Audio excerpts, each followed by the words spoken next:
Kenny, belated Christmas present on Boxing Day. Has to be said, your team seemed to find a way to win games where perhaps even the side that won the title last season might not have. Yeah, we hope so, and obviously winning, finding a way to win is a big thing. You break it down to categories anyway as a basis. We have to be organised, we have to work hard, and we aim to keep clean sheets. You know, that's a basis, and we've given some even our goal against, and I know in the end we got ourselves out and we won on Tuesday, but it was a disappointing goal against, and the performance defensively from the whole team deserved a clean sheet, and so we have to look at it as a real sloppy penalty in a time where we were defensively dominant. On top of that basis, anyway.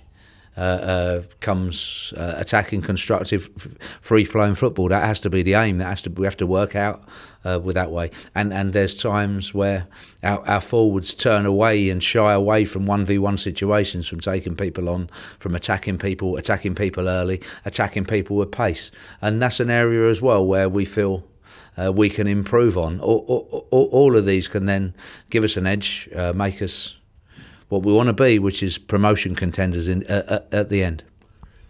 It has to be said, and you've voiced concerns about it yourself, but your goal difference has actually twice kept you out of a playoff place. Yeah, of course, and whichever way you find a way to win, it's hard to do that. So we're pleased, and we understand that is the bottom line. But obviously then going forward, can we link play better? Can we attack people earlier? Can we go past people in 1v1 situations? Can we create more than we have done in the last two games? And more shots, more opportunities, more clear-cut chances, and ultimately then, with the quality we have, more goals.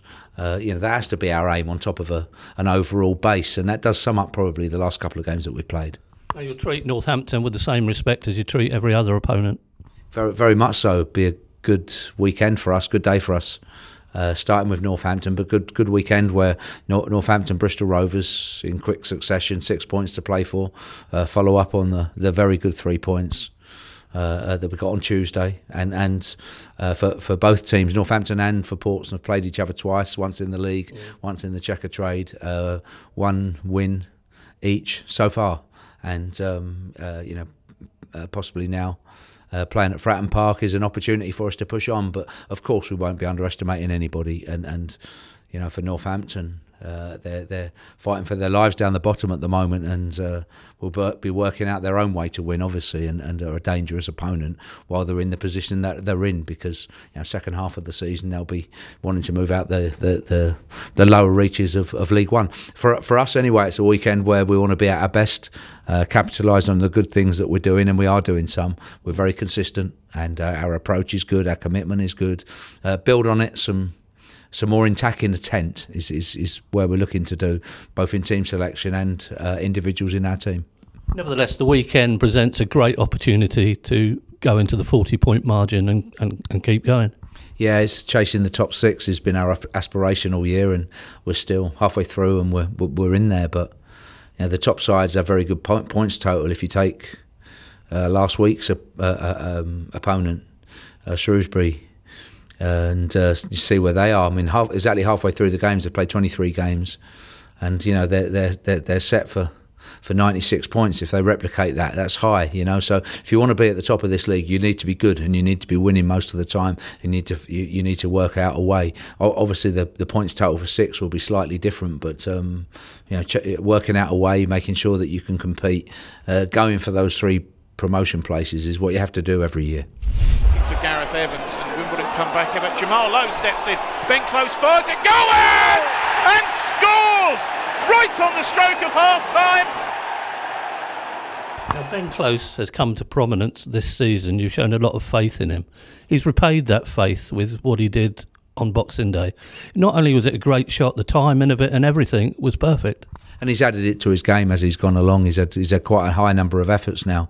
If we're looking at the main people that have got shots in for us, he's creeping up, and in the games that he's played, been a goal threat, and as I said, had shooting opportunities and got shooting opportunities, and Saturday was one where he took his chance very well, and first goal for a young player at Fratton Park is a great day, and a lot anyway for him to build on. We're very pleased with him, with the run that he's had. He deserves his place. He missed a few games with injury, but with O'Keefe getting injured again, it's opened it up for Ben to get back into the side, and he's not let anybody down since he's come back in. There's been a number of young players that have had a run. Brandon Houndstrup now, 6 games on the trot, which is something. Come 15, 20 league games now for him. We're looking for these young players then to be able to step up, make their mark on the division, and most importantly be an asset for Portsmouth. Adam May earlier in the season had 6 games on the spin, and substitute lately, and we'll be looking for his next chance. And where, as and when that comes, I'm looking for, yes, him to earn that run, but for me to give him a run, and for him to break through, do well for the club, do well in the division, and for us to be confident of putting him in going forward. Any injury come out of Saturday and Boxing Day? No, we'll be selecting, I think, this weekend from the same squad. We have no injuries, which was good. Similarly, I very much doubt either Naismith or O'Keefe, who are both out at the moment, will be fit. They'll be maybe looking towards the Chelsea game on the 9th of January. Because Naismith's injury at the time didn't look that bad, did it? The clash didn't even look that bad, but it's obviously causing more problems. Yeah, he's been out, over 4 weeks now, heading towards 5 weeks now. But it's a quite severe bone bruising, and they take their own time to heal. And for him, we're quite convinced, and we have checked out and made sure there's nothing more to it. The run that he was on as well, where he'd had 5 games, he'd done very well, and got his head down and showed a real good commitment to the cause, good quality as well. So when he does come back, he'll be an asset for us. But with bone bruising, it just takes its own way, and it still looks like it's still another week or 2 in there until he does join the first team for training again. And as much as we love football, will there be a sigh of relief when Bristol Rovers is out of the way and you can perhaps sit there and take stock for a few days? I think you have to do that, and maybe have a day or two's break, maybe freshen up. But it's great though when you come into a Christmas period like this where there's 4 games. It's actually enjoyable. It's a challenge. It's what we're all in the game for, and should enjoy it, particularly where we are now in the league, and the optimism that is around the club, quite rightly, because we want to always be improving, we want to be stepping forward. And it says a lot about your squad when you can look forward to people like Naismith coming back, but you're still having success on the field without. Yeah, you've always got somebody missing, and unfortunately the reality is as people come back, others drop out, and when you see the amount of games that we play, every side has injuries, and you focus on it. But obviously for supporters, we all want as strong as possible, as many times as possible, and reducing those injuries. I don't think you can eradicate them, but reducing those injuries is a big thing. Training is an interesting one, because you have to train, you have to learn, you have to improve, you have to work hard, you have to have a working environment. Reducing the injuries in and around the training area is a big one. There's not much you can do in terms of a match day.